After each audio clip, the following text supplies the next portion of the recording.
Hello நண்பர்களே, அஸ்ஸலாமு அலைக்கும். எப்படி இருக்கீங்க? எல்லாம் நல்லா இருப்பீங்கன்னு நம்புகிறேன். என்னென்னு சொன்னால், நான் படித்த ஒரு நெகிழ்ச்சியான சம்பவம், அதை உங்கள் கூடயும் பகிர்ந்துக்கலான்னு ஆசைப்பட்றேன். என்னென்னு சொன்னால், சிரியா நாட்டில் ஒரு பள்ளியில் படிக்கிற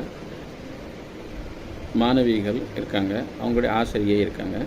ஆசிரியை பர்சனலாக ஒரு டெஸ்ட்டு நம்ம பெரும்பாலும் கிளாஸில் வைப்பாங்க இல்லைங்களா, டெஸ்ட்டு கிளாஸில் தனியாக வைப்பாங்க அந்த டீச்சரு.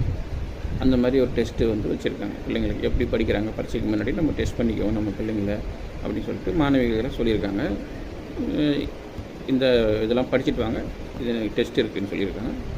யார் அதில் ஃபஸ்ட்டு மார்க் எடுக்கிறீங்களோ அவங்களுக்கு நான் செருப்பு வாங்கி கொடுப்பேன், காலணி வாங்கி கொடுப்பேன் ஒரு மாணவிக்குன்னு சொல்லியிருக்காங்க.